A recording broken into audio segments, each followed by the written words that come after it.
Do lettura del decreto del Consiglio del Presidente dei Ministri del 16 aprile 2025 relativo alla sospensione di diritto dalla carica di deputato regionale dell'onorevole Giuseppe Castiglione, decreto notificato a questa Assemblea regionale con nota PEC del Commissariato dello Stato per la Regione Siciliana dell'8 maggio 2025, protocollata in pari date al numero 14324, dirigenza 2025.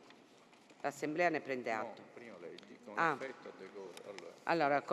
Con effetto a decorrere dal 28 gennaio 2025, accertata la sospensione del signor Giuseppe Castiglione dalla carica di deputato dell'Assemblea regionale siciliana, ai sensi degli articoli 7 e 8 del decreto legislativo 31 dicembre 2012 numero 235.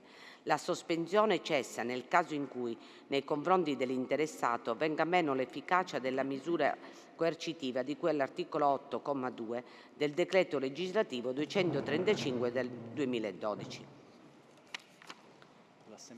L'Assemblea ne prende integramente atto. Avverto che successivamente si procederà all'affidamento temporaneo delle funzioni di deputato regionale supplente.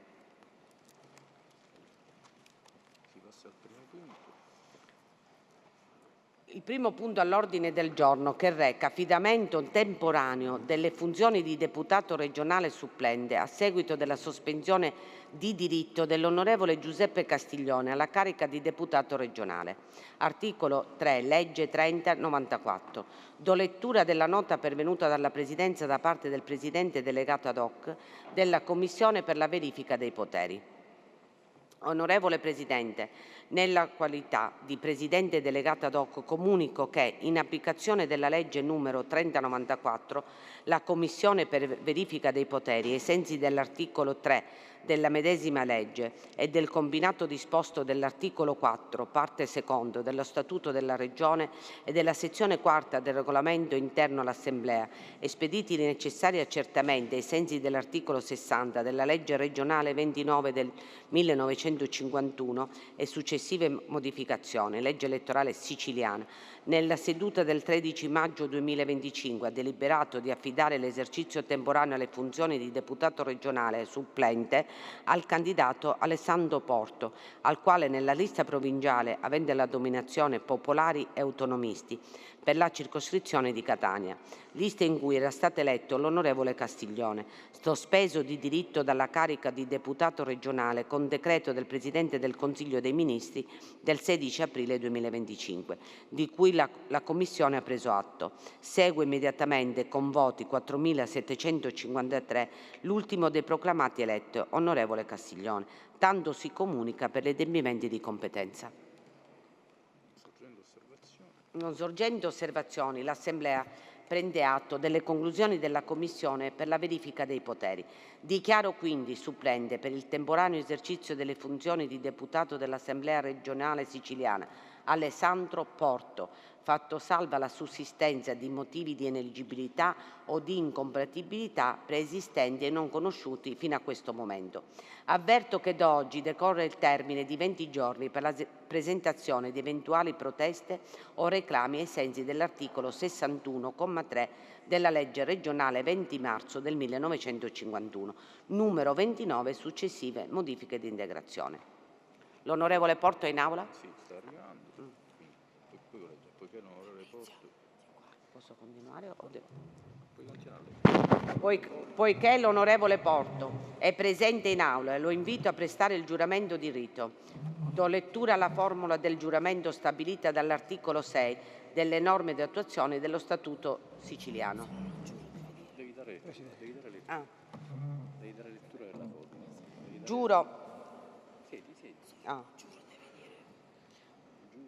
Giuro di essere fedele alla Repubblica Italiana e al suo capo, ad osservare lealmente le leggi dello Stato e della Regione e di esercitare con coscienza le funzioni inerenti al mio ufficio al solo scopo del bene inseparabile dello Stato e della Regione siciliana. L'onorevole Porto? Sì, devo fare. Lo giuro. Dichiaro immesso l'onorevole Porto nelle funzioni di deputato supplente dell'Assemblea regionale siciliana. Auguri.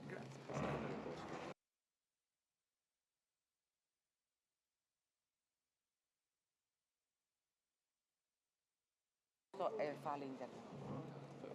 Finiamo le comunicazioni e poi gli dai la parola. Sì.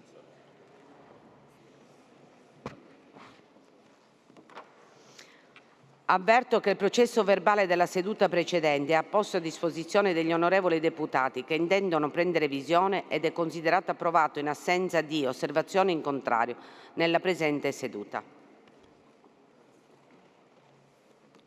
Avverto che le comunicazioni di rito, di cui all'articolo 83 del regolamento interno dell'Assemblea, saranno riportate nell'allegato A nel resoconto dell'odierna seduta.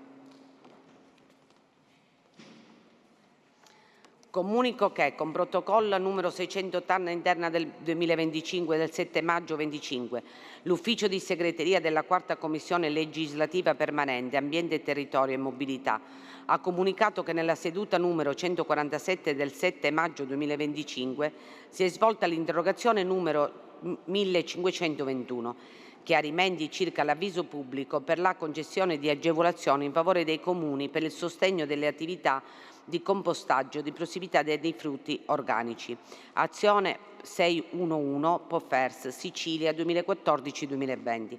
Prima firmataria l'onorevole Ciminnisi, la quale si è dichiarata non soddisfatta della risposta fornita dall'assessore per l'energia e i servizi di pubblica utilità. Con nota 681 del 2025 del 7 maggio 2025, l'Ufficio di Segreteria della Quarta Commissione Legislativa Permanente Ambiente, Territorio e Mobilità ha comunicato che nella seduta 147 del 7 maggio 2025 si è svolta l'interrogazione numero 1602, chiarimenti in ordine alla mancata acquisizione del parere obbligatorio della Quarta Commissione Legislativa Permanente dell'ARS sul piano regionale dei rifiuti adottato con ordinanza del 21 novembre 2024, primo firmatario onorevole Di Paola, e che a seguito della sua assenza l'interrogazione si è trasformata in interrogazione a risposta scritta. Con nota protocollo 682 del 7 maggio 25, l'Ufficio di Segreteria della Quarta Commissione Legislativa Permanente Ambiente, Territorio e Mobilità ha comunicato che nella seduta 147 del 7 maggio 2025 si è svolta l'interrogazione 1624, chiarimenti in merito al finanziamento della costruzione della rete fognaria nel comune di Salemi, Trapani. Prima firmataria onorevole Ciminnisi, la quale si è dichiarata soddisfatta della risposta fornita dall'assessore per l'energia e dei servizi di pubblica utilità. Bene, prima di passare alla rubrica consentiamo Onorevole. un breve saluto. Colleghi, prima di passare alla rubrica consentiamo all'onorevole Porto, che non vedo. Ah, là, perfetto, di porgere un saluto all'Aula.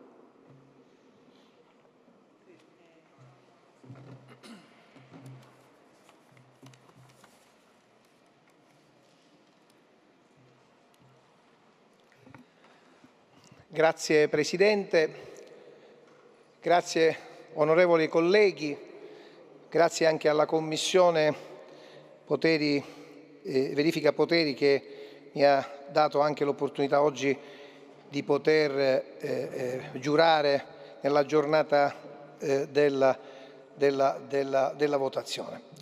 Ho ritenuto, come dire, sentito il bisogno, l'esigenza di esprimere il mio parere, soprattutto anche, come dire, quella che chiaramente è il motivo per cui uno si candida, per cui uno si scommette e perché un giorno come questo ha l'onore di poter parlare da questo scarno. Oggi per me è una giornata che segna una tappa importante della mia storia di politico, di uomo e di padre.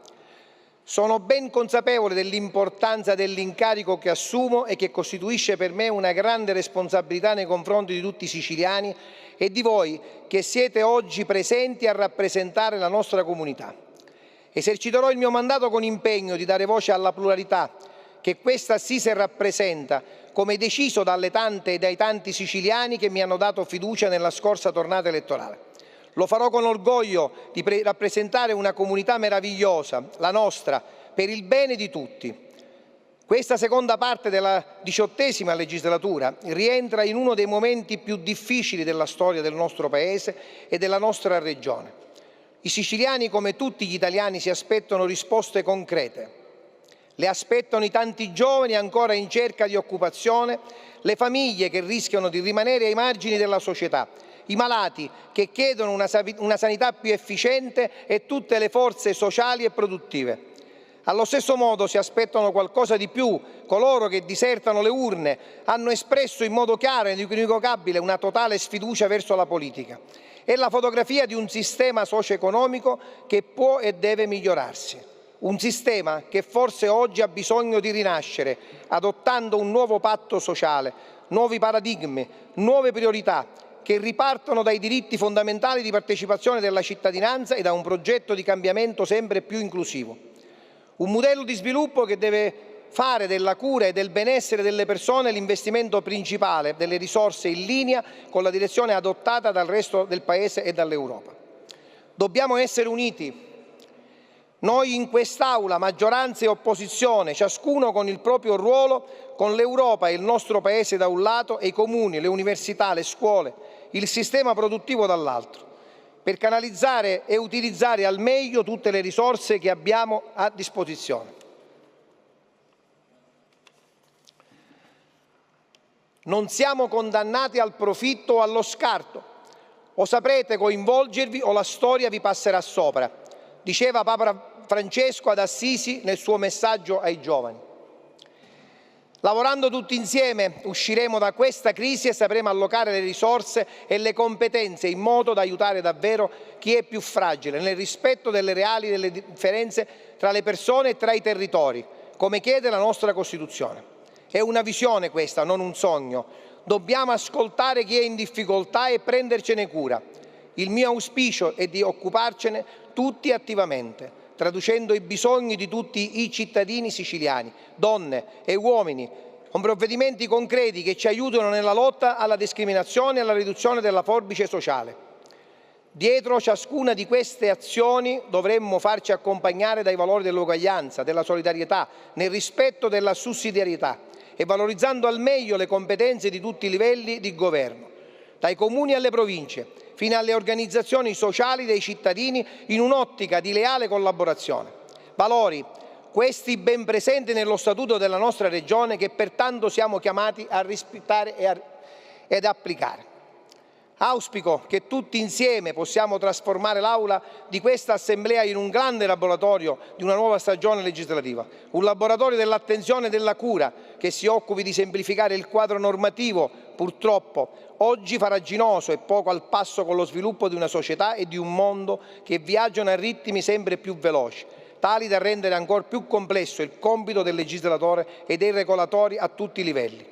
Nel fare ciò non dimentichiamo che l'Europa è soprattutto l'Europa delle regioni, che sarà necessario per questo motivo potenziare il coinvolgimento delle assemblee legislative delle altre realtà locali, non solo italiane ma anche europee, con l'obiettivo di rafforzare la trasparenza delle istituzioni e la partecipazione democratica dei cittadini anche nelle scelte europee. Per questo proporrò di organizzare in Sicilia un forum delle assemblee legislative delle regioni euro-mediterranee. Chiudo con un appello alle donne e agli uomini siciliani. Il nostro tempo è adesso.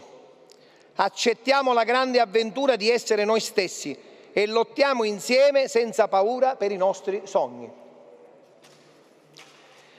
Prima di lasciare lo scanno, permettetemi di ringraziare mia moglie Luisa e i miei figli Mauro ed Emanuela, nonché tutti i miei amici, soprattutto quelli che sono oggi presenti e anche coloro che non sono potuti essere qui con me, che mi hanno supportato e che hanno condiviso con me questo percorso. Grazie a tutti i colleghi ancora, auguro buon lavoro Presidente e grazie per avermi concesso questa possibilità. Grazie a lei, benvenuto. Iniziamo con l'interrogazione numero 564, iniziative urgenti per il recupero e la valorizzazione dell'ex miniera di zolfo di Gessolungo, Caltanissetta, richiesta dall'onorevole Lavardera. Prego, Assessore. Grazie Presidente. Sì, su questo tema, si informa che, come da seduta nel 153, l'assessore per l'energia e i servizi di pubblica utilità ha eccepito la propria incompetenza. Il Presidente della Regione, pertanto, ha dichiarato che la stessa verrà trattata nella rubrica beni culturali. Se ne eccepisce, pertanto, l'incompetenza anche da parte mia. Verrà trattata allora dall'assessore ai beni culturali. Grazie Assessore. Interrogazione numero 1275, notizie circa...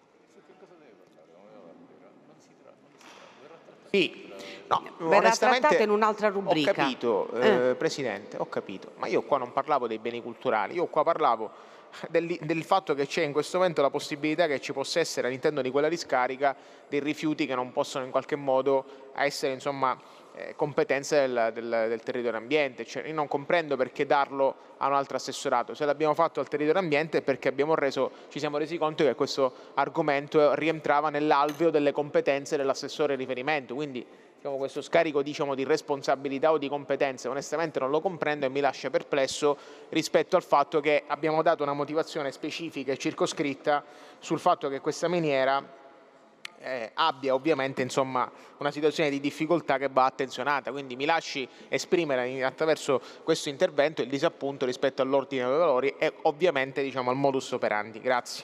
Onorevole, 1275, notizie circa il devastante incendio nel bosco del Monte Ganzaria. Richiesta all'onorevole Saverino. Assessore, prego. Grazie, un po' d'acqua per cortesia. Con l'interrogazione in oggetto, l'onorevole interrogante chiede di sapere se in merito al devastante incendio che ha colpito i boschi di Monte Zagaria nella città metropolitana di Catania siano state adottate tutte le misure di previsione, prevenzione e lotta agli incendi boschivi previsti al piano regionale, con particolare riguardo all'adozione di tecnologie satellitari, droni e avvistamento automatizzato degli incendi. Sentiti gli uffici competenti, il dirigente generale del Comando del Corpo Forestale pro tempore, con nota protocollo del 27 novembre 2024, ha rassegnato gli elementi utili per fornire risposta ai quesiti posti all'onorevole interrogante, che adesso si rappresentano.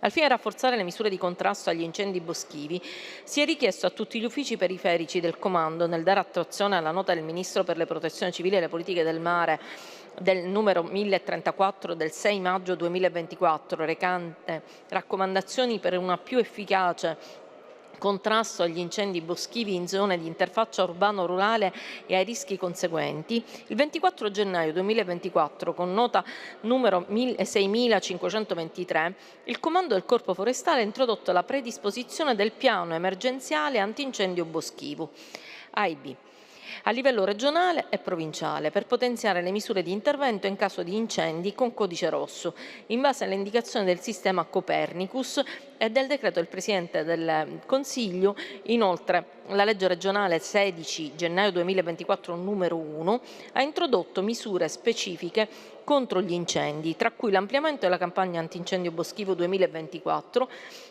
anticipandone l'inizio al 15 maggio e posticipandone la fine al 31 ottobre. La legge ha anche permesso di contrattualizzare gli operai stagionali per 151 giornate lavorative.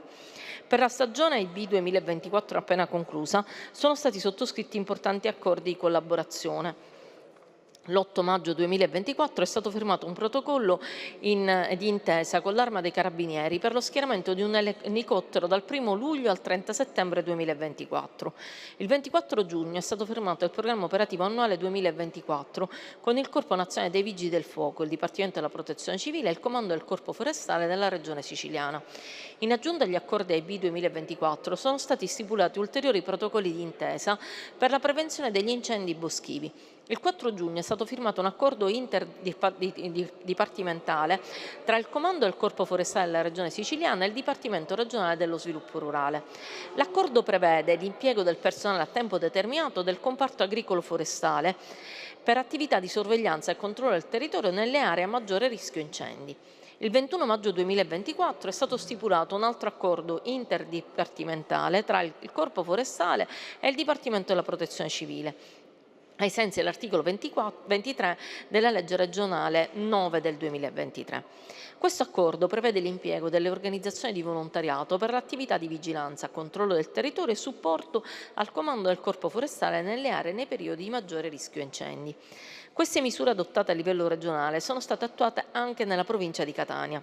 Per la stessa provincia, l'Ispettorato Ripartimentale delle Foreste ha adottato il piano operativo provinciale AIB con protocollo numero 48.432 del 24 aprile 2024, che include anche il piano emergenziale AIB e l'Ispettorato Ripartimentale delle Foreste di Catania ha organizzato diverse riunioni con prefetture e gli altri organi di polizia e protezione civile per definire misure specifiche di prevenzione, contrasto e gestione dei rischi di incendi boschivi per la stagione estiva 2024. L'attività antincendio sul territorio è stata coordinata dall'Ispettorato Ripartimentale delle Foreste tramite riunioni operative con i comandi dei distaccamenti forestali, durante le quali sono stati forniti aggiornamenti sulla situazione dei singoli distaccamenti, sul personale, sui mezzi a disposizione e sullo stato degli interventi di prevenzione come la realizzazione di viali tagliafuoco e la pulizia delle strade. Quasi tutte le amministrazioni comunali avevano già emesso ordinanze riguardo alla pulizia dei terreni privati e gli interventi polizia erano in corso sulle strade principali e nei demani forestali. I distaccamenti hanno interagito anche con gli enti locali e gli altri soggetti per sollecitare ulteriori operazioni di prevenzione. Da quanto emerso si conferma che tutte le misure di previsione, prevenzione e lotta agli incendi boschivi previste dal piano regionale sono state correttamente poste in essere sia dal comando del Corpo Forestale che dall'Ispettorato Ripartimentale delle Foreste di Catania e dalle sue articolazioni periferiche, in collaborazione con altri enti e amministrazioni. Tuttavia, in caso di incendi dolosi, specialmente se avvengono durante la notte in più punti contemporaneamente, come nel caso specifico che avvenne alle ore l'una di notte, le misure di prevenzione risultano meno efficaci. Questo è dovuto all'impossibilità di utilizzare tempestivamente i mezzi aerei, elicotteri e Canadair e alle difficoltà operative delle squadre AIB terrestri. Nonostante ciò, come evidenziato dalla relazione di servizio del distaccamento forestale di Caltagirone, sono state tempestivamente impiegate tutte le risorse disponibili, comprese le squadre di volontari della protezione civile, e non appena è stato possibile è stato effettuato anche l'intervento aereo. Ciò per quanto riguarda l'uso dei sistemi satellitari, droni e avvistamento automatizzato degli incendi. Si sottolinea che il sistema Copernicus, che si basa sulla tecnologia satellitare, risulta di grande utilità per le attività post-incendio, come la perimetrazione delle aree percorse dal fuoco e l'individuazione dei cambiamenti nel soprassuolo. Tuttavia non può essere utilizzato per il rilevamento degli incendi in tempo reale perché il tempo di rilevamento va da qualche ora a 3 giorni dall'inizio dell'evento. Questo dipende dal fatto che i satelliti polari sorvolano la regione circa ogni 4 giorni ad un'altezza di circa 600 km, mentre i satelliti geostazionari si trovano a circa 36.000 km dal suolo, risultando quindi con tempi di detection molto lunghi. Infine, per quanto riguarda l'avvistamento automatizzato degli incendi, sono in corso le procedure per potenziare il sistema di contrasto all'illegalità, inclusi gli incendi boschivi, attraverso l'utilizzo di tecnologie avanzate di monitoraggio delle aree con alto tasso di fenomeni illeciti, come parte del progetto Sicily Cyber Security. All'interno di detto progetto è previsto un sistema di avvistamento degli incendi che raccoglierà i dati e le segnalazioni in una control room. Il progetto ha come obiettivo il rafforzamento della legalità in aree produttive e rurali di rilevante importanza per lo sviluppo sostenibile, in cui la criminalità organizzata minaccia l'attrattività degli investimenti. In particolare, il progetto mira a finanziare strumenti tecnologici fissi e mobili per il controllo e il monitoraggio del territorio, oltre a sistemi informativi e di intelligence per ridurre fenomeni criminali, tra cui quelli legati al caporalato. Un focus particolare è posto sul rafforzamento del corpo forestale regionale. Vorrei aggiungere alla collega che stiamo lavorando anche per l'utilizzo di alcuni fondi extraregionali. Io l'ho già approvato in assessorato, attendo il passaggio formale presso la programmazione, per utilizzare dei fondi proprio per risanare, fare rigenerazione ambientale in quelle aree che sono state particolarmente aggredite dal fuoco. Mia intenzione è, e chiederò una collaborazione anche sua, di individuare in quella che colpì Caltagirone e Gran Michele l'anno scorso una delle aree da rigenerare. Si ritiene soddisfatto, onorevole? Grazie Presidente. Assessore, naturalmente è ovvio, Assessore, la ringrazio per la sua puntuale risposta. Naturalmente era un'interrogazione che già era stata presentata nell'ottobre del 2024. È chiaro che sono andate distrutte una parte veramente importante del nostro patrimonio, perché tale lo dobbiamo considerare. Se veramente fossero state messe in atto tutte quelle diciamo tutte le possibilità, tutti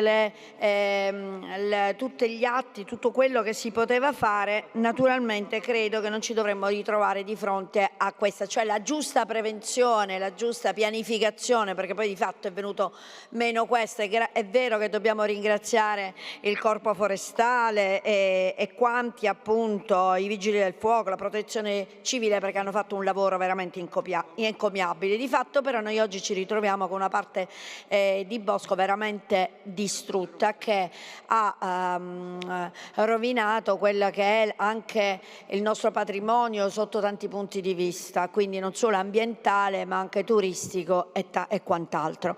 Quindi è chiaro che manca una programmazione. Sono contenta di sentire quindi che ha intenzione di approfondire questo tema e soprattutto di attenzionarlo, quindi ben venga questa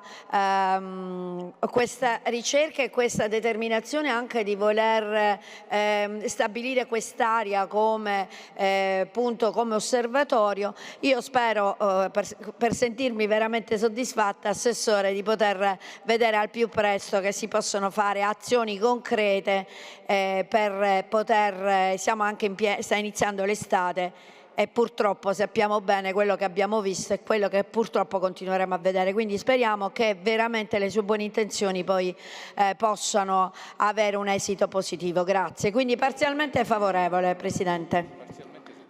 Parzialmente soddisfatta. Interrogazione numero 1279. Verifiche urgenti inerenti alle rilevanti criticità emerse a seguito degli interventi per la riqualificazione del sentiero del Mezzogiorno sull'isola di Ustica, Palermo. Se può, Lavardera e altri. Prego, Assessore. Su questo, Presidente, sono in attesa degli atti che ho sollecitato ai dirigenti, quindi chiedo un rinvio. Grazie. Ok, chiede rinvio. Prego, onorevole.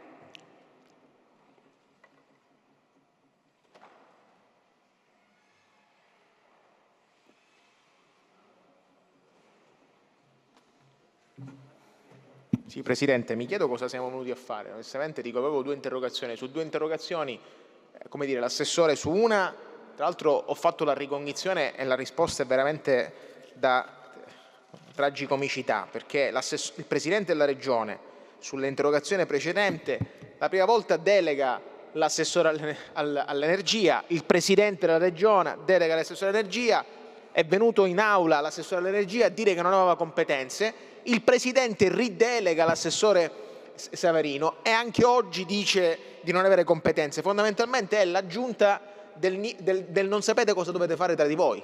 Cioè, tra di voi non sapete le deleghe che vi spettano e soprattutto il Presidente non sa a chi dare fondamentalmente le interrogazioni. Cioè, mettetevi d'accordo, perché evidentemente c'è un problema di competenze, perché se gestite così le interrogazioni, se gestite la Sicilia come gestite le interrogazioni, praticamente mi immagino questa giunta che non sa cosa deve fare, perché si fanno a gara a chi deve avere le competenze.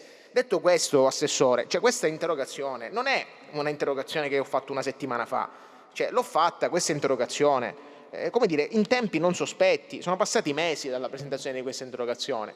Ora, con tutto l'amore del mondo, comprendo che l'attività ispettiva è vissuta da questo governo come se fosse un hobby e fosse, beh, non sappiamo cosa fare, riempiamo l'aula con l'attività ispettiva, ma voglio che questo Parlamento venga rispettato, perché se davanti a un pomeriggio impegnato in quest'Aula preparando, come dire, i miei collaboratori che sono rispetto ai suoi, ce ne sono, io ne ho 2, lei ne aveva 25, tra l'altro dico, tra parentesi, mi scusi la nota di colore, mi dicono, vabbè, lasciamo stare, poi questa cosa la facciamo più avanti, ma la questione è molto semplice, cioè com'è possibile che davanti a questa vicenda continuate a non dare risposte ai problemi dei siciliani? Quella di Ustica, la vicenda di Ustica che io sollevavo, non è una vicenda di secondo, diciamo, come tutte le interrogazioni che hanno un'importanza, ma questa in particolare metteva come dire, in evidenza un problema importante per la riubicazione del sentiero del Mezzogiorno sull'isola di Ustica, dove sono intervenute delle ruspe, dove fondamentalmente si è fatto in zona di protezione speciale, zona Natura 2000,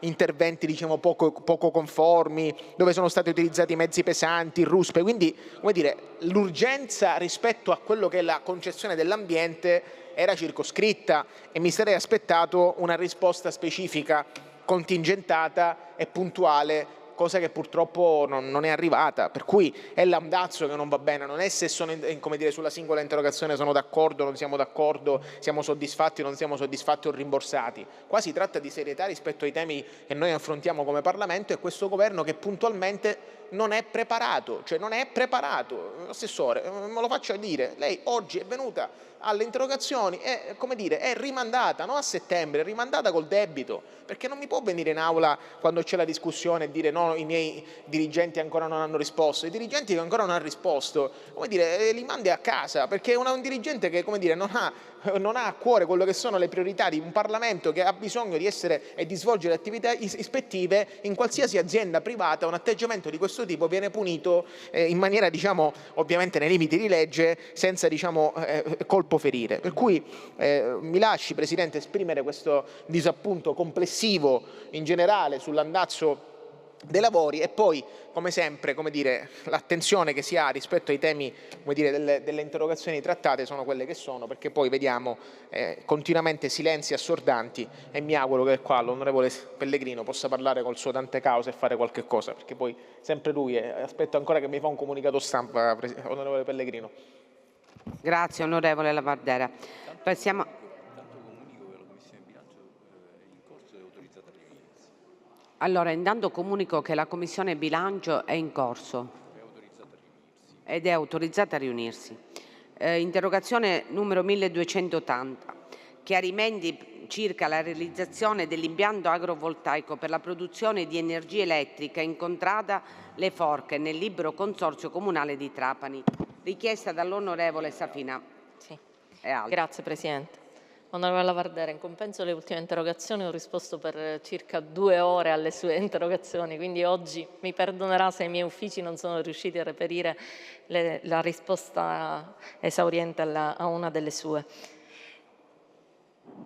Con l'interrogazione numero 1280 il collega si rappresenta che le procedure di autorizzazione ambientale per la realizzazione dell'impianto agrovoltaico per la produzione di energia elettrica da realizzarsi nel comune di Santa Ninfa, in contrada Le Forche, e delle relative opere di commissione da realizzarsi nel territorio del comune di Gibellina è stata attivata dalla società Tozzi Green SPA in data 30 luglio 2021. Successivamente, in data 18 aprile 2024, a seguito di 3 conferenze istruttorie, la Commissione Tecnica Specialistica ha rilasciato il parere conclusivo numero 202 del 2024 del 18 aprile 2024, con il quale ha espresso parere favorevole di compatibilità ambientale, comprensivo della valutazione di incidenza ambientale, anch'essa favorevole. Con DA numero 173 del 17 maggio 2024, l'autorità ambientale ha espresso giudizio positivo di compatibilità ambientale ai sensi dell'articolo 25 del decreto legislativo 152 del 2006, comprensivo di valutazione di incidenza ambientale. Il 10 settembre 2024 è stata avviata la conferenza di servizi per il rilascio del PAUR. Ad oggi detta conferenza non si è conclusa a seguito della richiesta di rinvio proposta da parte della Tozzi Green. In sede di conferenza di servizi PAUR auspico che vengano sollevate le incongruenze rappresentate dall'interrogante. Grazie. Onorevole Safina, si ritiene soddisfatto? Presidente, Assessore, onorevoli colleghi, io, se si realizzerà quanto testé affermato alla fine dall'assessore, mi dichiarerò soddisfatto. Mi riservo quindi di attendere tale pronuncia, perché vede, qui non si discute di essere a favore o contro le energie rinnovabili. Penso che in quest'Aula lo si sia tutti, perché se vogliamo uscire dal gioco di quanti sostanzialmente ci ricattano con la produzione degli idrocarburi, è necessario addivenire a un modello di produzione energetica che guardi alle energie alternative, quindi al fotovoltaico, all'eolico, al geotermico, tema che andrebbe anch'esso sviluppato adeguatamente e rispetto al quale dovremmo capire come ci si sta muovendo. Però, vede, Assessore, la questione è che voi siete in ritardo sull'individuazione delle aree inidonee. Aspettiamo da questo governo, il Presidente lo aveva annunciato parecchi mesi fa, l'individuazione, o meglio, il provvedimento sulle aree inidonee non c'è, però c'è il piano energetico regionale. Perché non vi muovete coerentemente a quel piano energetico regionale che già individua i principi che si debbano applicare nel rilascio delle autorizzazioni? Se applicassimo questi principi al caso in esame e più o meno a tutta la Valle del Belice, molti degli impianti per i quali è stata richiesta l'autorizzazione non potrebbero essere installati. Allora, io penso che nell'autorizzazione del Power e tanto anche nelle via VAS si debba tenere conto, nelle more che voi facciate questo benedetto piano delle aree non idonee, di questi principi. Invece si denota dal numero di autorizzazioni che vengono rilasciate che il piano energetico regionale viene assolutamente bypassato. Ciò non è possibile perché comunque il piano energetico regionale è un provvedimento cogente, è un provvedimento che va applicato, e invece le commissioni se ne infischiano. Qui poi, mi consenta, il caso è ancora più grave perché la stessa Sovrintendenza ai beni culturali di Trapani individua delle criticità specifiche che non sono minimamente, delle quali non si è minimamente tenuto conto. E allora, vede, noi dovremmo sì essere a favore delle energie rinnovabili, ma cercare di preservare i valori culturali, storico-ambientali che il nostro territorio ci offre. E poi, guardi, io lo dico apertamente, io non sono contrario a che la Sicilia diventi l'hub energetico della regione. Può diventarlo alle condizioni che dicevo poc'anzi, però più che fare le lacrime da coccodrillo che il Presidente ha fatto in questi mesi, bisognerebbe discutere di quali sono i vantaggi che dobbiamo avere dal divenire hub energetico del nostro Paese. Faccio un esempio: possiamo discutere del costo energetico delle imprese siciliane che è ancora maggiore rispetto a quelle del resto del Paese, possiamo discutere del costo energetico delle famiglie. In Sicilia c'è il più alto deficit energetico di tutto il Paese, le persone che vivono in povertà energetica sono superiori rispetto alla media nazionale. Allora, se noi legassimo al tema delle rinnovabili anche il tema dei benefici per i siciliani e per le siciliane, probabilmente potremmo fare qualcosa di utile per i nostri cittadini. Rispetto a questo, purtroppo, manca una scelta di politica e manca una scelta di politica industriale. Grazie. Prende atto, va bene. Interrogazione 1287. Chiarimenti in merito alla tutela del patrimonio naturalistico, dei servizi ecosistemici e della definizione degli obiettivi e misure di conservazione della riserva naturale Isole dello Stagnone di Marsala e delle relative aree rete Natura 2000. Richiesta dall'onorevole Ciminnisi.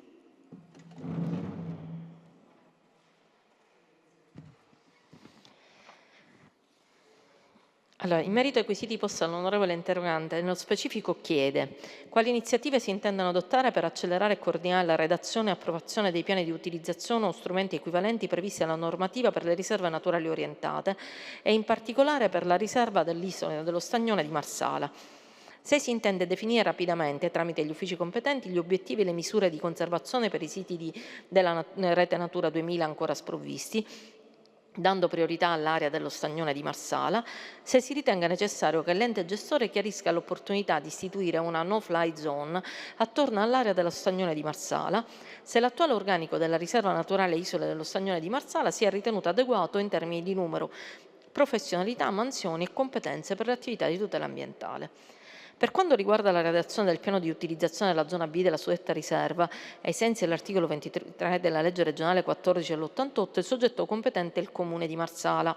Tuttavia, ad oggi, il Comune non ha ancora provveduto alla redazione del piano, una situazione che purtroppo è comune anche ad altre riserve naturali siciliane. Per favorire la risoluzione di questa problematica, nella presente legislatura sono stati presentati 2 disegni di legge.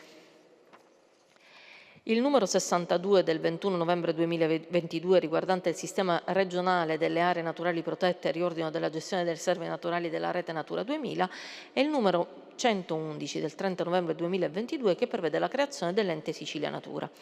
Entrambi i disegni di legge prevedono l'istituzione di ente strumentale unico della Regione che provvede alla gestione unitaria e coordinata del sistema delle riserve naturali della Regione siciliana, dei siti facenti parte della rete europea Natura 2000 e dei geositi sul territorio.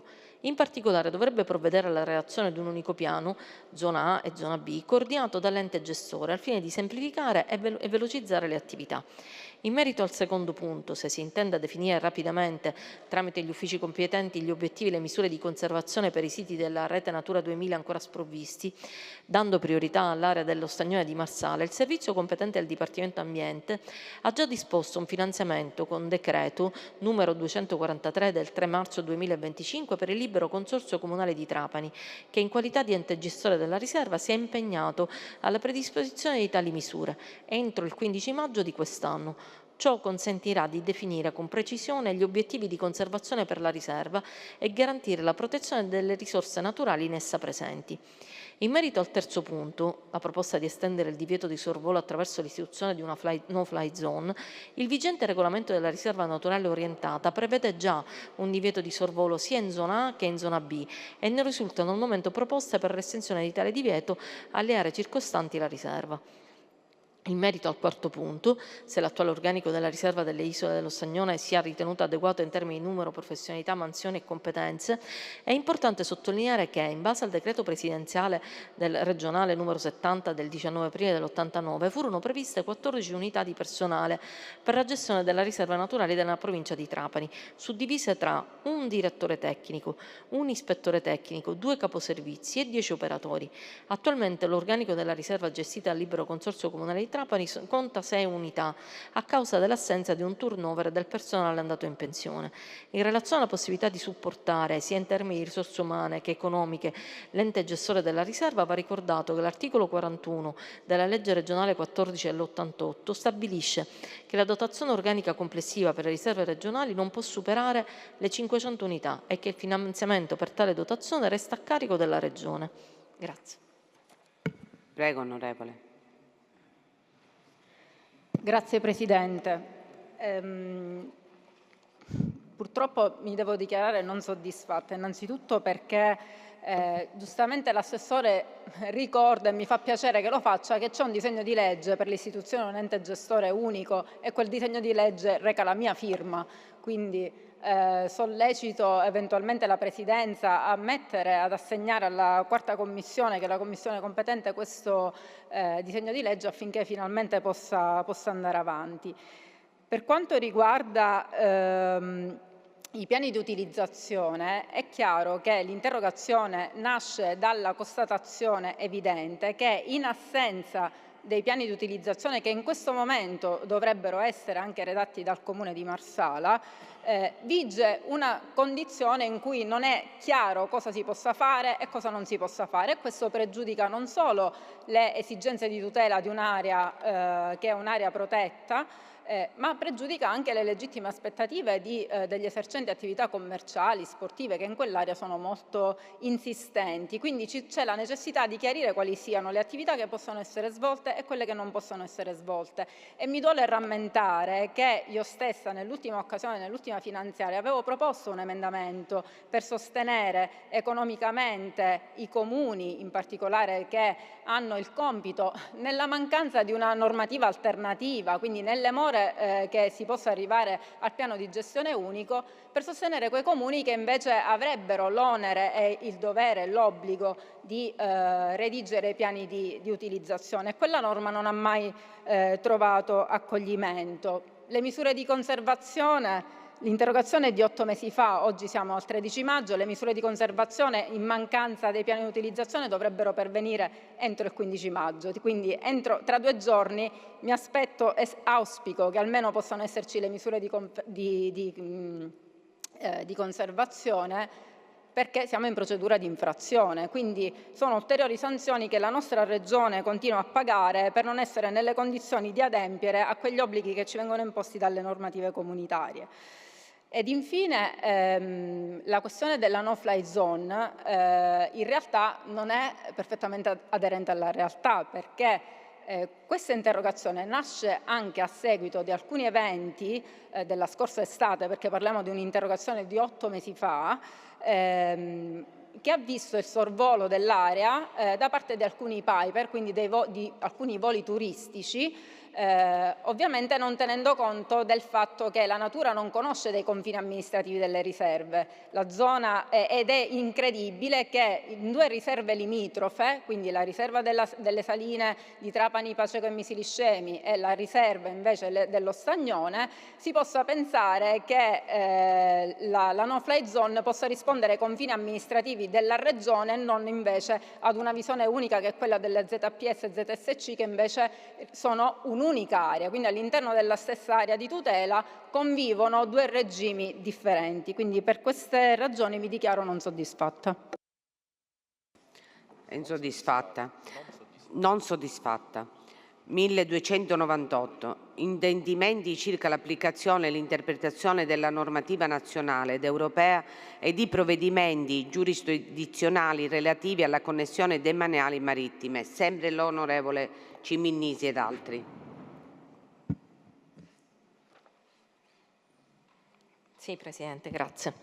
Con riferimento all'interrogazione in oggetto, con la quale l'onorevole interrogante ha chiesto intendimenti circa l'applicazione e l'interpretazione della normativa nazionale ed europea dei provvedimenti giurisdizionali relativi alle concessioni demaniali marittime, l'interrogante chiede se non si ritenga opportuno attivarsi per la modifica della normativa regionale in materia di concessioni demaniali marittime in aderenza alla novellata normativa nazionale, alle direttive europee nazionali e alle sentenze del Consiglio di Stato e della Corte Costituzionale. Commissariare i comuni che persistono nell'inadempienza della redazione dei PUDM, analizzando le pregresse difficoltà incontrate dai comuni mediante le relazioni finali dei commissari ad acta governativi, verificare che gli speculari adempimenti degli assessorati e dei dipartimenti regionali competenti circa l'approvazione dei PUDM siano stati efficacemente messi in atto e, in caso contrario, provvedere affinché venga posto rimedio all'inerzia del ritardo. Predisporre uno schema regionale di bando tipo che i comuni dovranno rispettare con requisiti e griglia per punteggio parzialmente prestabiliti ai potenziali aspiranti concessionari, che tenga conto della sopraggiunta normativa nazionale della direttiva Bolkestein. Controllare mediante gli uffici periferici del demanio marittimo la legittimità delle concessioni rilasciate, accertando che esse soddisfino le richiamate pronunce della Corte Costituzionale e del Consiglio di Stato, chiarire analiticamente la portata della pronuncia della Corte Costituzionale 109 del 2024 e le sue immediate refluenze normative e amministrative.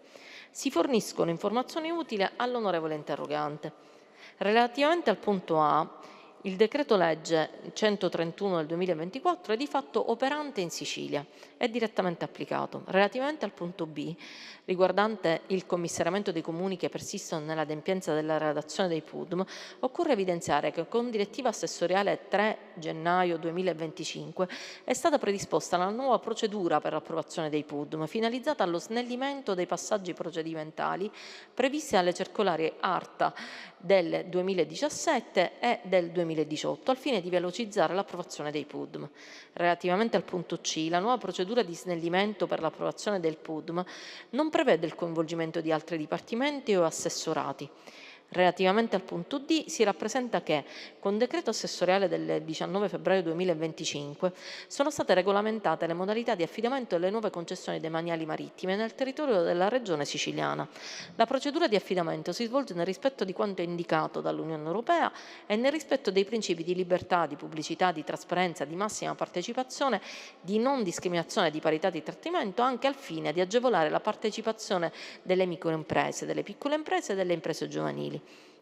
Relativamente al punto E, con il quale si chiede di controllare mediante gli uffici periferici del demanio marittimo la legittimità delle concessioni rilasciate, accertando che esse soddisfino le richiamate pronunce della Corte Costituzionale del Consiglio di Stato, si rappresenta che l'assessorato è in costante contatto con gli uffici periferici del demanio marittimo, l'ESTA, e attraverso diversi atti di indirizzo sono state date indicazioni al dirigente generale e attraverso questi all'ESTA affinché adeguassero i loro atti alla disciplina nazionale e regionale attualmente in vigore.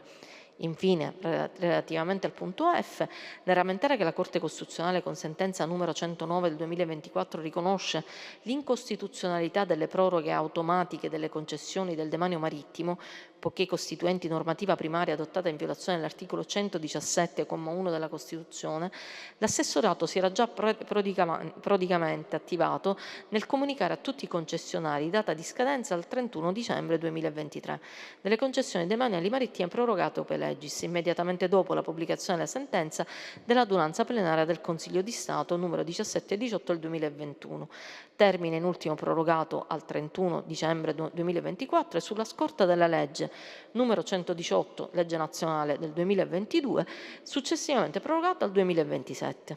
Grazie.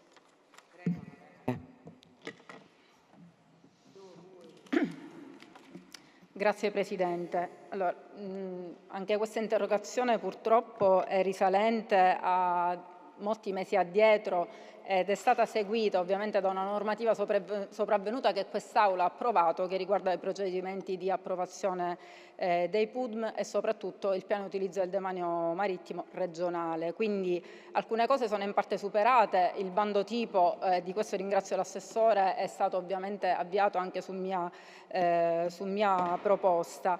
È chiaro però che nell'interrogazione mi fa riferimento, Assessore, alle STA, dopo che le STA sono state abrogate.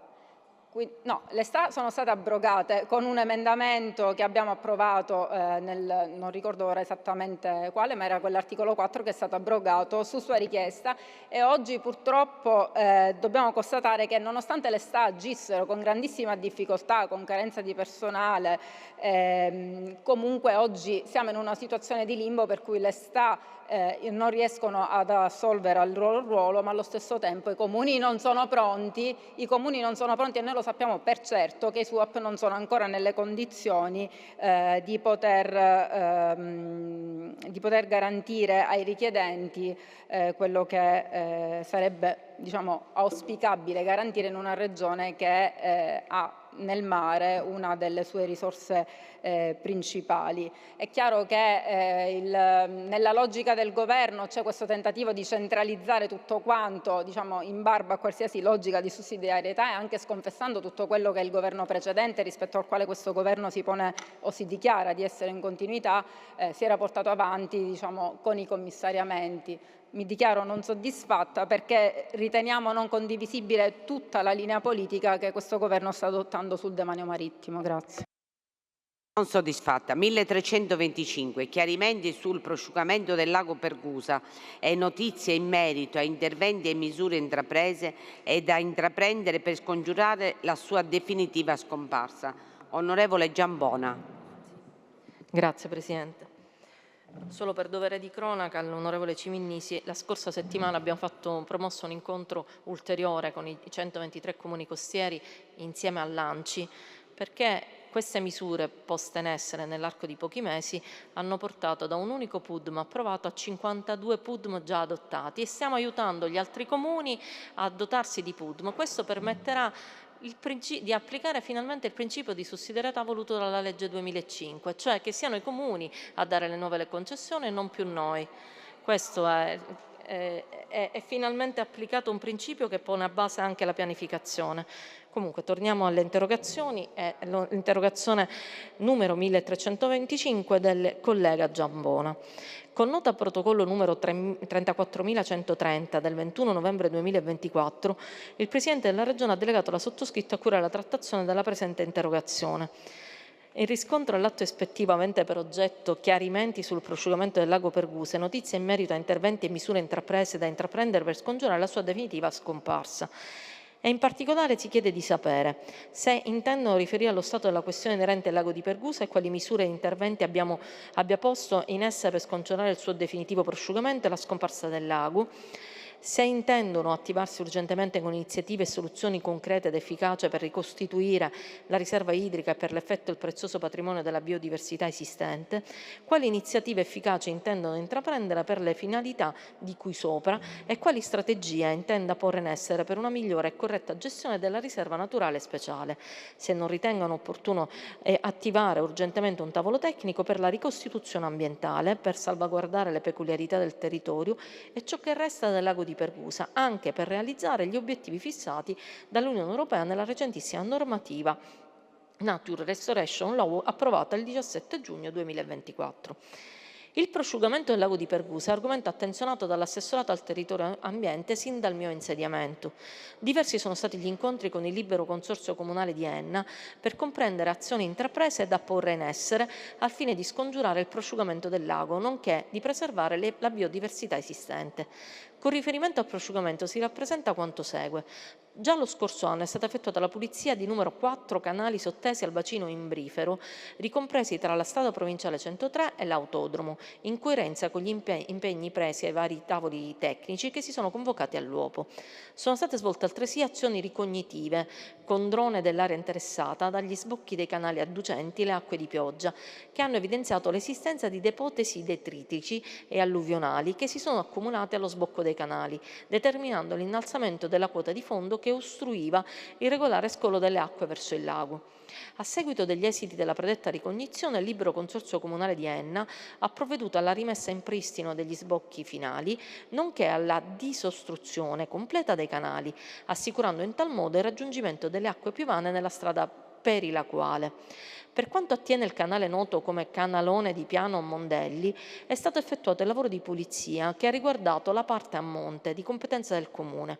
Si è proceduto altresì a verificare il funzionamento della parte finale dello stesso canalone, quella che soggiace allo spiazzo antistante all'ingresso dell'autodromo, al paddock e alla pista, e a seguito di ispezione si è provveduto a renderlo perfettamente funzionante. Con riguardo alle azioni da intraprendere per una gestione efficace della riserva naturale, si rappresenta che, con legge regionale numero 24 dell'8 agosto 2024, articolo 33, l'assessorato al territorio e ambiente è stato autorizzato congiuntamente con il libero consorzio comunale di Enna ad istituire la Fondazione Lago di Pergusa. Diversi sono stati gli incontri già effettuati con il commissario del predetto libero consorzio e la scrivente per espletare gli adempimenti propedeutici alla costituzione della Fondazione. Giova rilevare che la conclusione dell'iter potrà avvenire previa modifica della norma istitutiva della riserva e che non contemplava la gestione di un'eventuale fondazione.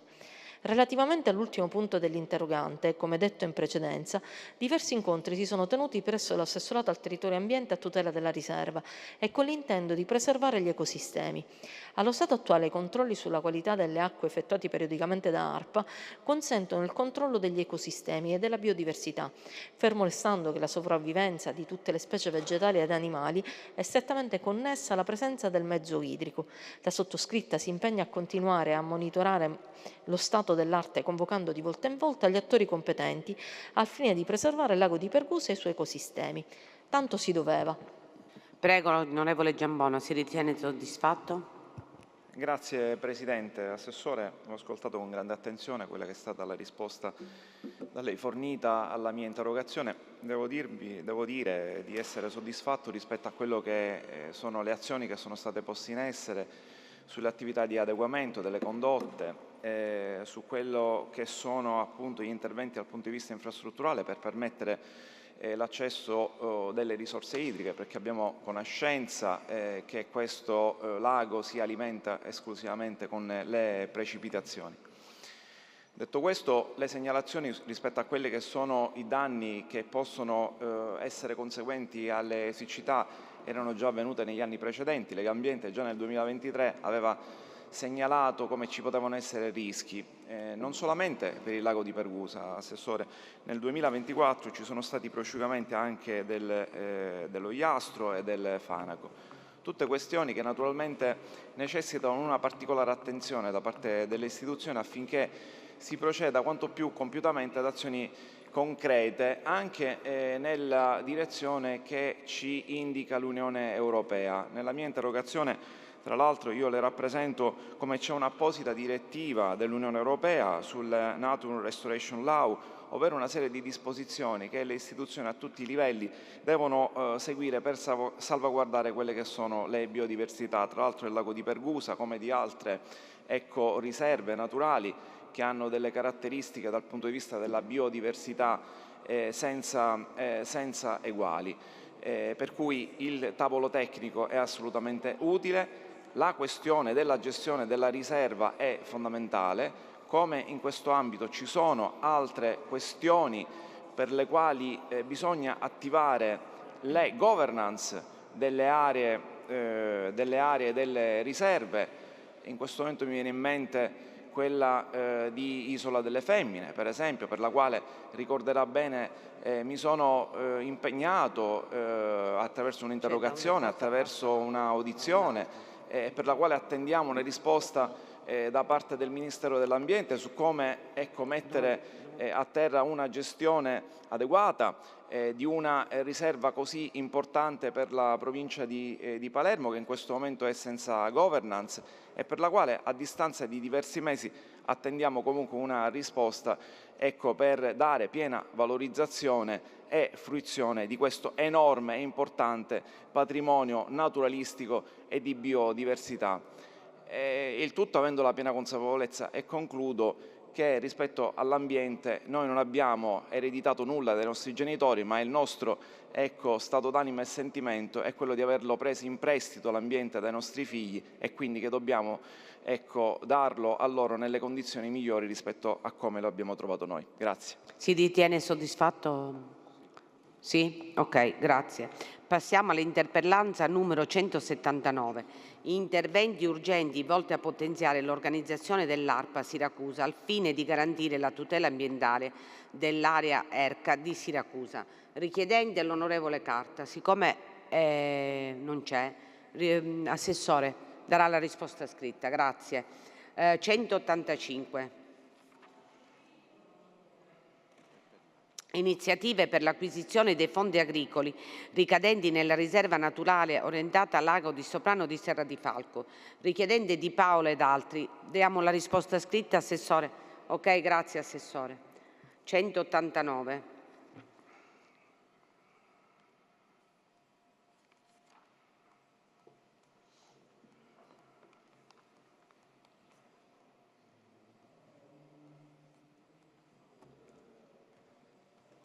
Cioè la 197, la 189? 189, 189. Aspetta che forse...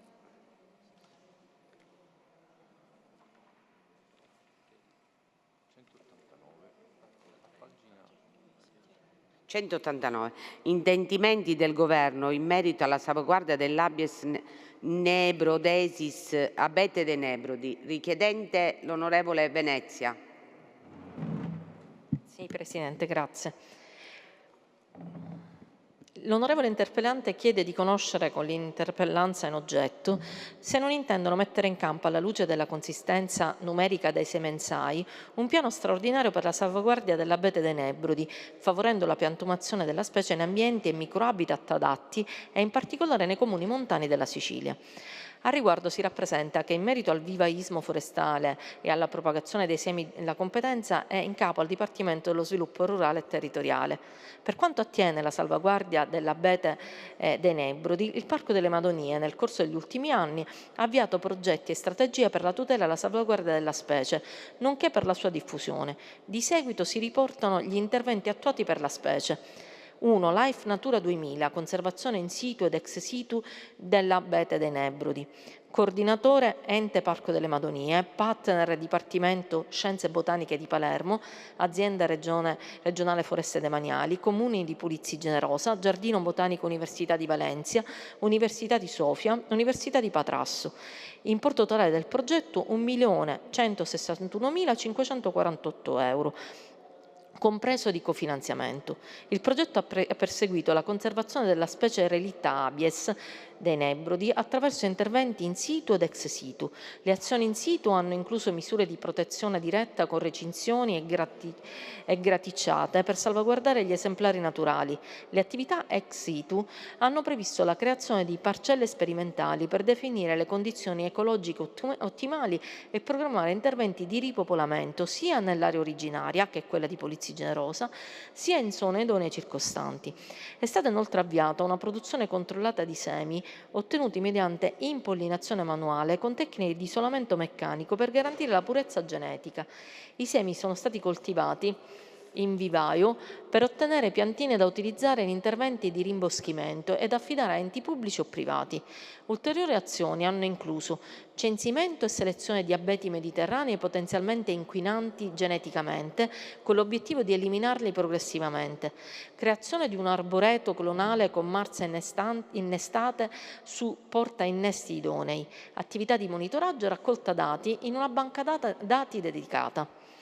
Secondo, APQ a tutela della biodiversità, delibera CIPE 19 del 2004, progetto di conservazione dell'abete dei Nebrodi e ripristino torbiere di Geraci Siculo, coordinatore ente Parco delle Madonie, partner dipartimentale Scienze Botaniche di Palermo, azienda regionale Foreste Demaniali, Comune di Polizzi Generosa, Comune di Geraci Siculo.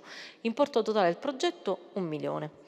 Sono stati realizzati interventi mirati alla tutela della biodiversità e al ripristino degli habitat naturali ed azioni per evitare l'ibridazione con abeti esotici, riforestare aree idonee, produrre piantine da seme geneticamente puro e mantenere strutture di protezione. Particolare attenzione è stata data alla sensibilizzazione della popolazione tramite incontri, visite guidate, materiale divulgativo, opuscoli, DVD, web e documenti e la creazione di un museo dedicato a Polizzi Generosa. Il progetto ha anche avviato il recupero delle torbiere di Geraci Siculo e promosso una mostra itinerante europea sulla conservazione degli abeti a rischio di estinzione. Terzo, Life Natura 2018 Life for Fear, strategie decisive di conservazione in situ ed ex situ per la salvaguardia e conservazione dell'abete siciliano in pericolo di estinzione, in particolare l'abete dei Nebrodi. Coordinatore CNR Firenze, partner Ente Parco delle Madonie, Dipartimento SAF Unipa, Dipartimento Regionale di Sviluppo Rurale e Territoriale, Università di Siviglia. Importo totale del progetto 1.745.894, compreso cofinanziamento. Il progetto LIFE, concluso il 31 dicembre 2024, ha implementato una strategia innovativa per la conservazione dell'abete dei Nebrodi nel Parco delle Madonie, puntando sul rafforzamento genetico della specie su un piano di riforestazione mirato. Tanto si doveva. Onorevole Venezia, si ritiene soddisfatto? Soddisfatto, sì, grazie. Ok, grazie. Passiamo al 197. Intendimenti del Governo in merito alle politiche regionali in materia di tutela del territorio e consumo del suolo. Sempre l'onorevole Venezia. Prego, Assessore. Grazie. Con l'interpellanza numero 197, l'onorevole Venezia chiede in particolare se non ritengono opportuno, alla luce dei dati sopra esposti, provvedere ad una revisione delle politiche regionali in materia di tutela del territorio intraprendendo azioni mirate per limitare il fenomeno del consumo del suolo, se non intendono definire un nuovo ed efficace quadro normativo per un maggiore orientamento delle politiche territoriali verso la sostenibilità ambientale e la tutela del paesaggio. La Regione Siciliana ha adottato con la legge regionale numero 19 del 2020 un nuovo sistema di governo del territorio e di pianificazione, includendo l'obiettivo del consumo del suolo a saldo zero da raggiungere entro il 2050, essenzialmente attraverso il pieno utilizzo delle aree interne al perimetro urbano e attraverso la rigenerazione urbana. In quest'ultima direzione, volendo provvedere ad una implementazione delle politiche regionali in materia di tutela del territorio, la scrivente ha provveduto a presentare un emendamento all'articolo 33 bis inserito nella legge regionale numero 1 del 9 gennaio 2025, che promuove la rigenerazione di aree e polmoni verdi e orti urbani al fine di prevenire incendi, mitigare gli eccessi termici che caratterizzano in particolare l'ambiente urbano e favorire l'incremento dei livelli di permeabilità dei suoli per facilitare l'assorbimento di acque piovane. Con decreto 77 GAB del 2 aprile 2025 sono stati disciplinati criteri e modalità per la concessione dei contributi cui all'articolo 33 bis a valere sul capitolo 550079. Nello stato attuale si sta effettuando la preistruttoria delle istanze pervenute, che sono circa erano 130 quando l'abbiamo scritto, oggi 150 e potranno aumentare visto la scadenza fissata al 17 maggio. Sempre con riguardo al primo punto, il MASE, con decreto ministeriale numero 2 del 2025, ha istituito un fondo per il contrasto del consumo del suolo ai sensi della legge 197 2022. Tale decreto fissa i criteri di parto e di attuazione di un fondo dell'importo complessivo di 160 milioni di euro per il contrasto al consumo del suolo. Le risorse assegnate alla Regione Siciliana, secondo i criteri di riparto previsti nel predetto decreto, ammontano a 12 milioni e 850 mila euro. Alla Regione Siciliana compete l'attività di predisposizione e pubblicazione dell'avviso rivolto agli enti locali, che è in fase di definizione. In merito al secondo punto, con il quale si richiede alla scrivente se non intenda definire un nuovo ed efficace quadro normativo per un maggiore orientamento delle politiche territoriali verso la sostenibilità ambientale e la tutela del paesaggio, si rappresenta quanto segue. La Regione Siciliana ha già predisposto la strategia regionale per lo sviluppo sostenibile, all'interno della quale sono stati fissati obiettivi specifici sul consumo del suolo e si accinge alla definizione del piano di adattamento ai cambiamenti climatici che racchiude al suo interno interventi contro la desertificazione e il consumo del suolo. Volevo poi dire al collega che avendo ricevuto così tante richieste di finanziamento e come voi sapete nel decreto che è passato in commissione abbiamo messo un tetto massimo di 50.000 euro per ogni progetto e più o meno i progetti sono tutti da 50.000 euro, il conto è veloce, quindi dovrebbero servire 7 milioni e mezzo a fronte dei 500.000 euro che il bilancio regionale mi ha assegnato in quel capitolo. Ho già sentito oggi il dirigente della programmazione dei fondi europei, il dottore Falgares, per vedere se riusciamo a utilizzare queste richieste dei comuni, che ovviamente sono su tutta la regione siciliana, aggiungendo a quei 500.000 euro che l'ARS mi ha assegnato fondi extraregionali, in modo da poter accontentare il più possibile tutte le richieste pervenute, perché così andiamo nel senso anche da lei auspicato. Grazie. Onorevole Venezia, prego. Grazie Presidente, onorevoli colleghi, Assessora. Il 3 dicembre scorso l'ISPRA ha presentato l'edizione 2024 del rapporto Consumo di suolo, dinamiche territoriali e servizi ecosistemici. Questo rapporto ha fornito un quadro aggiornato dei processi di trasformazione del nostro territorio, con particolare riguardo al paesaggio e alle sue funzioni con i relativi servizi ecosistemici. Ma il rapporto ha anche evidenziato una situazione molto preoccupante per la Sicilia, che è tra le regioni italiane con più consumo netto di suolo, 608 ettari solo nel 2022. In Sicilia attualmente, dai dati forniti dall'ISPRA, si sono consumati più di 167.000 ettari di suolo, pari al 6,52% dell'intero territorio siciliano, Assessore. Le province con più consumo di suolo sono Palermo e Catania, ma anche la provincia di Siracusa nell'ultimo anno ha avuto un incremento di 140 ettari di suolo consumato. Tutto questo rappresenta, noi crediamo, un grave vulnus rispetto a ciò che sta accadendo nel nostro territorio, e parlo dei cambiamenti climatici, con territori sempre più fragili, con contesti atmosferici che creano parecchi danni, con situazioni di siccità, e quindi tutto questo sta accelerando l'erosione dei paesaggi rurali.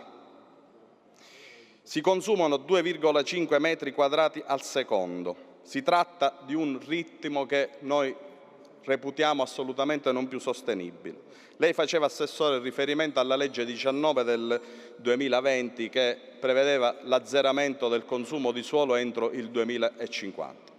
Io credo che non ci siano al momento le condizioni per poter arrivare a soddisfare questo impegno che questo Parlamento si era preso qualche anno addietro, perché crediamo che l'attenzione sia della legislazione regionale sia gli interventi a livello locale attraverso gli strumenti di pianificazione non consentano di poter, cambiare questa rotta, per cui reputiamo che sia opportuno rimettere mano alla legislazione e rimettere mano in maniera integrata ad una legislazione regionale che metta al centro la questione del patrimonio edilizio abbandonato, che metta al centro la riqualificazione e la rigenerazione delle periferie delle grandi città, che mette al centro i fenomeni di spopolamento dei piccoli comuni e delle aree interne che lasciano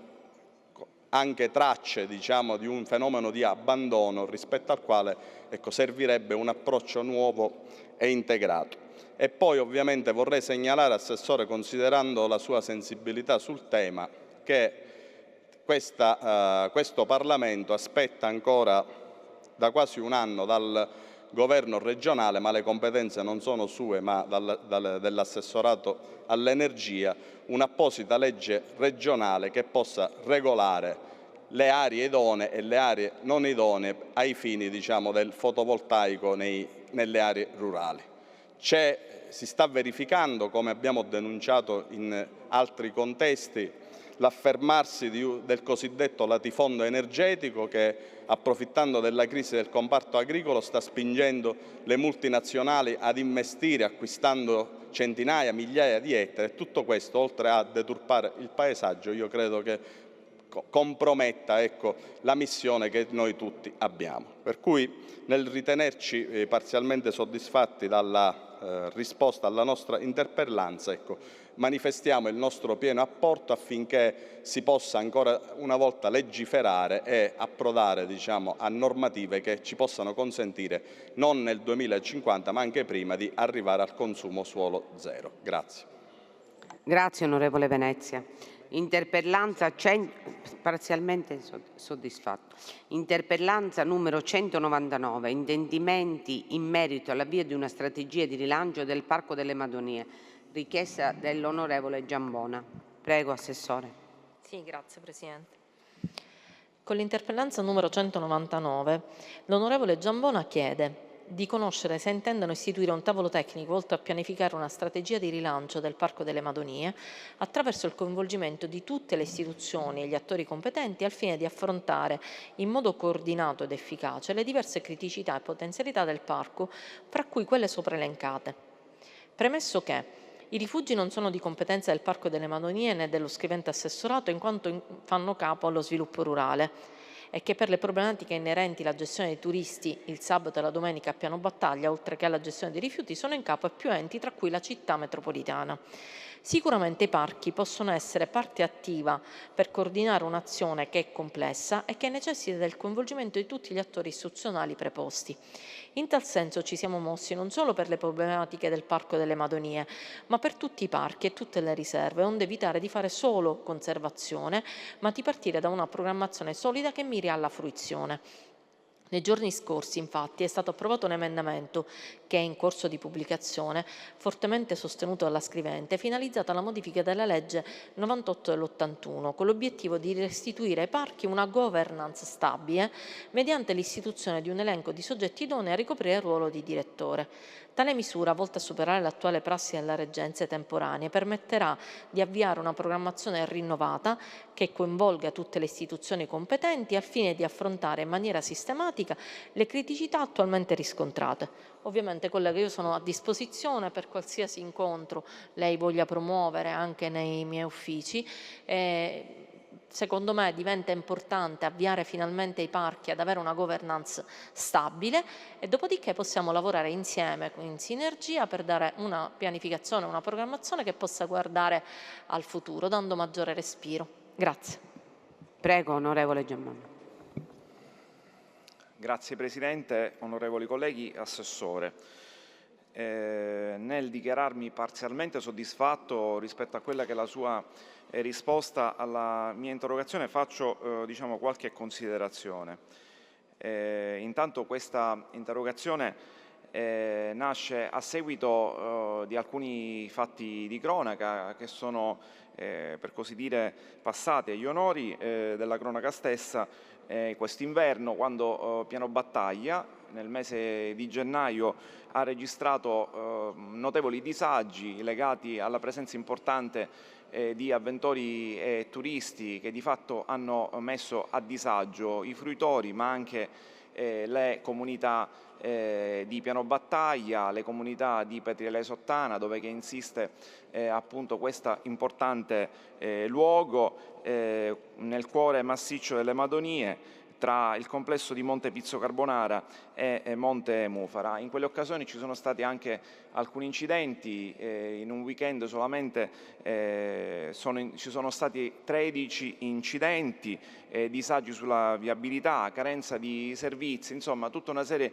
di questioni sulle quali necessita un intervento. Tra l'altro nella piena consapevolezza che le amministrazioni locali, con le carenze di risorse che purtroppo sono a noi note, possono fare ben poco per riuscire a far fronte a questa esigenza di servizi dovuta a presenze massicce di persone. Allora, io prendo atto dell'impegno dell'assessore, ovvero quello di superare, e io ritengo che dobbiamo superare a tutti i livelli le stagioni dei commissariamenti dei vari enti, per i quali appunto c'è una cointeressenza della Regione siciliana, anche in questo caso con l'ente Parco delle Madonie, ma ritengo più in particolare che bisogna fare dei tavoli tecnici, delle azioni congiunte nelle quali la città metropolitana, i comuni interessati, gli assessorati preposti siano tutti coinvolti affinché vi sia una regia unica per superare quelli che sono i disservizi attraverso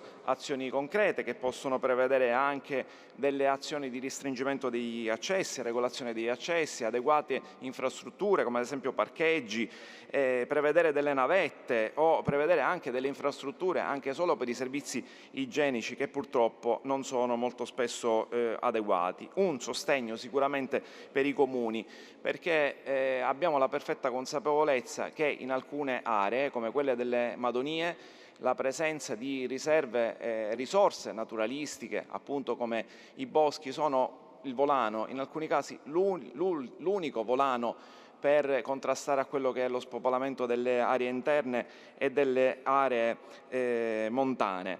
E proprio da questo punto di vista bisogna anche intervenire su quella che non solo è la conservazione, ma il miglioramento delle nostre aree boschive. Assessore, io le annuncio anche un'altra mia interrogazione che nei prossimi giorni troverà sul suo tavolo, che riguarda le azioni che la Regione siciliana e quindi il suo assessorato pone in essere di concerto con l'assessorato all'agricoltura per la riforestazione. Cosa si sta facendo? Perché mi arrivano notizie da quelli che sono i centri di riproduzione, dai centri dei vivai, che purtroppo l'attività è ridotta al lumicino, sono state distrutte tantissime piantine, non si procede alla ripopolazione delle nostre foreste e abbiamo perfetta consapevolezza che le nostre foreste per lo più sono delle foreste che nascono nel dopoguerra e che hanno una durata ben precisa in alcuni casi, quindi necessitano appunto di un ripopolamento continuo, e se questa azione non viene posta in essere è evidente che ci potranno essere dei danni importanti per continuare a fruire di questo nostro patrimonio. Per cui la invito nei prossimi giorni a prendere nota di questa mia interrogazione affinché possiamo porre in essere azioni correttive, come nel caso del ripopolamento della zona col vivaio Piano Noci, per appunto attivare azioni concrete per valorizzare questi nostri luoghi. Grazie. Si ritiene soddisfatto, onorevole? Parzialmente? Ok. La seduta finisce qua. Chiede di parlare l'onorevole. Stavo dicendo, abbiamo finito l'interpellanza, chiede di parlare. Sì, prego, Assessore. Grazie Presidente, nel ringraziarla e ringraziare anche i colleghi per gli stimoli che sono arrivati dalle interrogazioni come sempre, sono anche occasioni per noi per approfondire alcuni temi e anche per comunicare in aula le cose che si stanno facendo.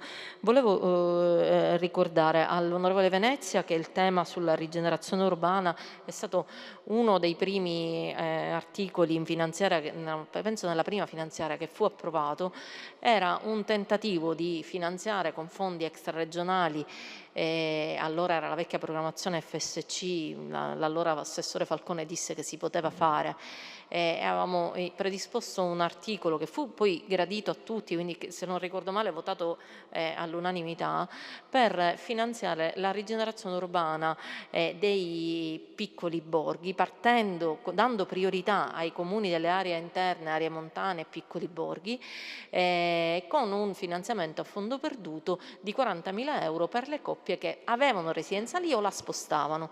Poi invece fu bloccato da Bruxelles perché quei fondi non potevano essere utilizzati per questo fine, che era un po' una contraddizione, visto che comunque contemporaneamente Bruxelles chiedeva che ci fossero l'efficientamento delle case, no? Quindi oggi pare, glielo dico con certezza perché abbiamo avuto delle interrogazioni con il commissario Fitto, stiano rivedendo invece alcune finalità di quella programmazione, che era frutto anche di una necessità che stiamo parlando che quando fu fatta era pre-Covid addirittura. Adesso ovviamente le priorità sono altre e quindi stanno rivedendo, secondo anche questa necessità. Con il collega Ricò, che è anche qui in aula, stiamo interloquendo proprio per vedere di riuscire a utilizzare nuove risorse extraregionali, perché stiamo parlando di una misura che ha bisogno di tanti fondi, con questa priorità, che non solo ci aiuterebbe su quel tema su cui lei è sensibile, cioè evitare il consumo del suolo, ma anche quello appunto di fare rigenerazione urbana e aiutare il rischio di spopolamento delle aree interne. Quindi la terremo aggiornati rispetto a questo tema. Volevo dire all'onorevole Giambone che anche sulla riforestazione lei ha ragione, non è di competenza mia ma dello sviluppo rurale, però mi sono stati assegnati dei fondi che rientrano nelle politiche del Green Deal, che io ho programmato d'accordo con il Presidente Schifani, avendo idea di fare la rigenerazione ambientale. La mia idea è, adesso siamo in fase, è già passata alla firma della programmazione, quindi deve fare alcuni passaggi in nucleo di valutazione e quant'altro. Se passa la nostra idea di programmazione di questi fondi, sono circa poco meno di 10 milioni. La mia idea è di utilizzare dei progetti tipo, coinvolgendo le comunità locali e anche le associazioni ambientaliste che sono sensibili su quei territori, e riprendere quelle aree con dei parchi urbani, riforestazione, percorsi ciclopedonali, quindi aree anche che siano polmoni verdi, laddove quelle aree che sono state colpite dai fuochi recentemente. Una delle aree che io avevo immaginato, che penso a lei interesserà, è quella proprio di Cefalù, che è stata martoriata dal fuoco un paio proprio di recente, e anche quella di Altofonte. Vediamo che disponibilità abbiamo su questi fondi e quanto un progetto tipo può essere utile. Lo dicevo anche alla sua collega Severino, perché l'avevo immaginato anche per l'area di Gran Michele, nonché per la zona del Belice, che pure fu colpita da incendi in quella zona, quindi potrebbe essere assolutamente un'occasione con fondi extraregionali per fare rigenerazione ambientale, riforestazione, riutilizzare queste aree anche per dare la possibilità alle famiglie di andare con parchi arredati e con piste ciclopedonali, e quindi questo potrebbe essere un'ottima soluzione alla tematica che lei ha sollevato. Grazie. Grazie. Ha chiesto di parlare l'onorevole Lavardera. Prego, onorevole.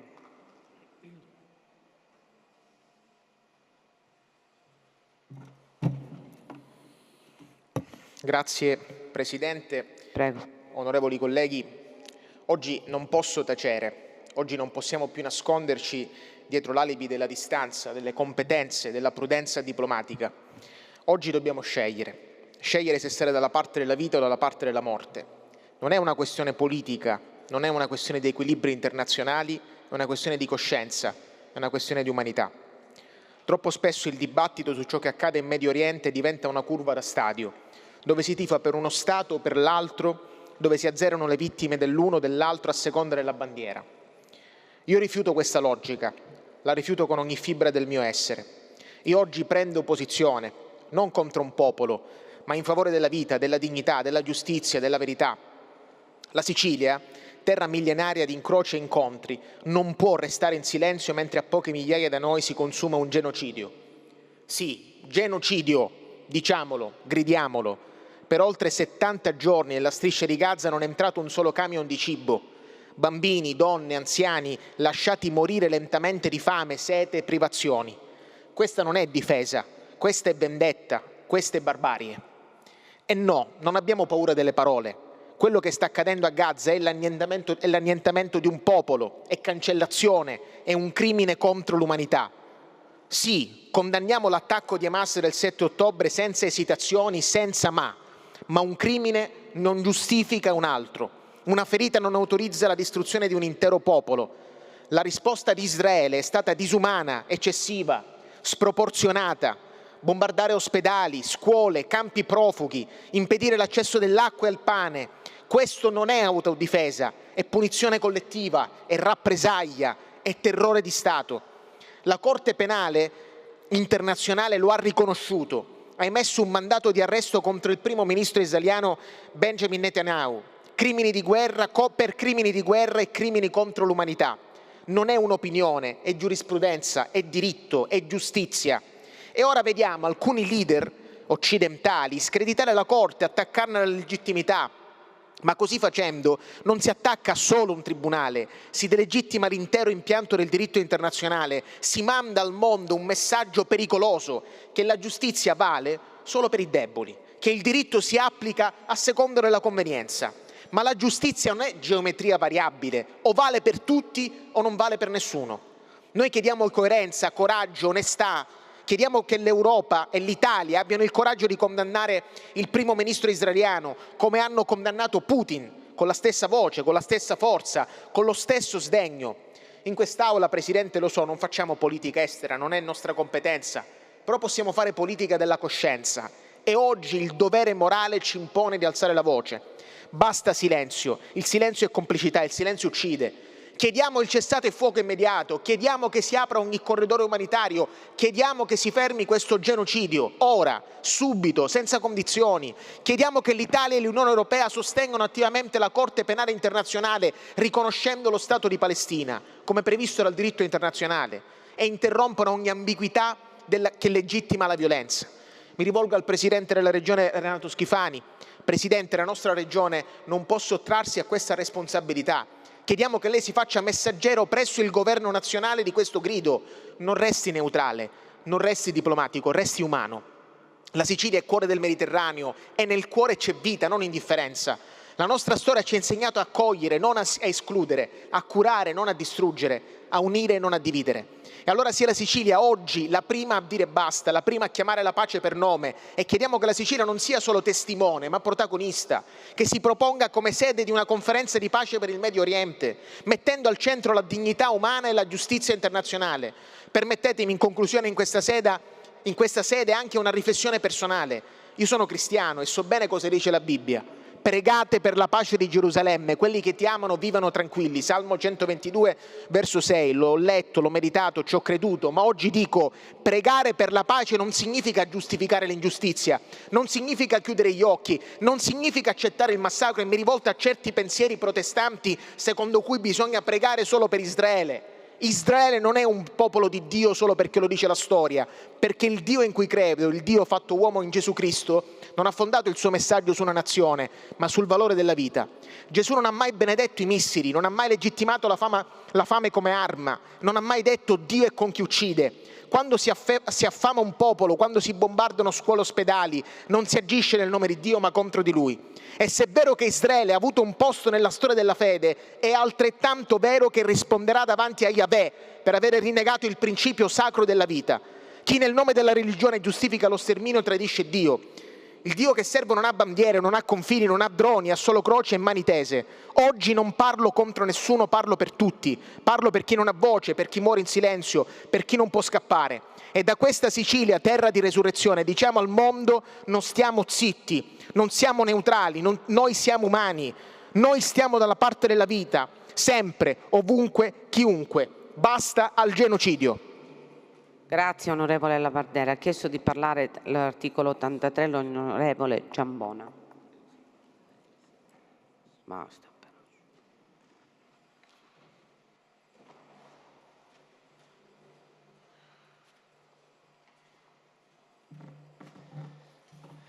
Grazie Presidente, onorevoli colleghi, Assessore. La presenza dell'Assessore Savarino mi stimola a alcune riflessioni per le quali negli scorsi giorni ho presentato un'interrogazione, però nello spirito di collaborazione che contraddistingue il rapporto tra Governo e parlamentari ne volevo appunto parlare in questa occasione, approfittando della presenza appunto dell'Assessore in Aula. Nei giorni scorsi ho partecipato ad un'importante iniziativa che si è svolta all'interno dell'area marina protetta di Isola delle Femmine Capogallo, per la quale tra l'altro le sollecito, Assessora, che si proceda quanto prima ad attivare con concretezza quello che è l'impegno che è stato preso, ovvero di dare una governance all'area marina protetta in maniera tale da poterla effettivamente valorizzare. Sappiamo che c'è un tavolo tecnico, ma dobbiamo concretamente capire come garantire la possibilità di dare risposte per la valorizzazione appunto di quest'area che fino ad oggi è gestita dalla Capitaneria, ma lo fa con le poche risorse messe a disposizione, con il poco personale. Noi riteniamo che il grande valore naturalistico che questa ha necessita di un'azione concreta, di impegno da parte delle istituzioni che possa appunto garantire non solo una governance ma anche una programmazione. Nel corso di questa iniziativa, nella quale erano presenti importanti associazioni ambientaliste come Mare Vivo, società di diving, il Consorzio dei Pescatori, Cogepa, amministrazioni comunali, abbiamo anche parlato dello stato dei nostri mari e nello specifico dello specchio d'acqua di Isola delle Femmine che appunto rientra in questa area marina protetta e delle condizioni purtroppo di degrado dell'ambiente marino. Ci sono situazioni importanti di plastiche, di microplastiche, ma poi anche il tema delle reti fantasma, le ghost nets. Con loro è stata fatta appunto un'azione di recap e ci si è resi conto che purtroppo le azioni che ci sono in campo per recuperare i rifiuti marini necessitano un'azione più compiuta e un'azione più concreta. Noi abbiamo in Sicilia, lo sanno i colleghi e sicuramente anche lei Assessore, una norma, la numero 60 del 17 maggio del 2022, è la legge Salvamare che si concentra in maniera puntuale su quelli che sono gli interventi da mettere in atto per salvaguardare le nostre coste e i nostri mari, per risanare l'ecosistema, per introdurre delle barriere antirifiuti nei nostri fiumi, nei nostri torrenti. A tutt'oggi risulterebbe essere inattuata. E oltre a questo io le sollecito di mettere in campo azioni concrete anche per dare sostegno alle amministrazioni comunali, per dare sostegno alle associazioni che si occupano di tutto questo, per tentare anche un'azione di sburocratizzazione, per dare completa e piena attuazione a questa norma e salvaguardare il nostro ambiente marino, per salvaguardare il nostro mare. Grazie. Grazie onorevole Giammona. L'Aula viene rinviata domani. Prego, onorevole Schillaci. Grazie Presidente per la parola in corner. Presidente, io volevo semplicemente rivolgermi all'unico membro in aula presente oggi, perché veda quello che stiamo assistendo in questo periodo, in questo momento storico di grande difficoltà per le famiglie siciliane. Il governo nazionale, che ha la stessa composizione di questo governo regionale, da una parte ha tolto il reddito di cittadinanza, mandando nello sconforto tantissime famiglie, per poi il presidente Schifani ricredersi, ma anche perché sollecitato da tanti sindaci che sono di centrodestra, che ogni giorno hanno dietro la porta tantissime persone che non riescono a mettere insieme il pranzo con la cena. Ecco, noi chiaramente abbiamo accolto con grande plauso l'iniziativa di questo governo regionale di un reddito di povertà, ma rendiamoci conto che sono arrivate 100.000 domande e riusciremo a soddisfare, sì e no, con le risorse messe in campo, appena il 10%. Ecco perché mi rivolgo al governo regionale chiedendo di rivedere la misura e di accogliere eventualmente tutti gli emendamenti che stanno piovendo in Commissione Bilancio, ma che arriveranno inevitabilmente anche in Aula. Grazie.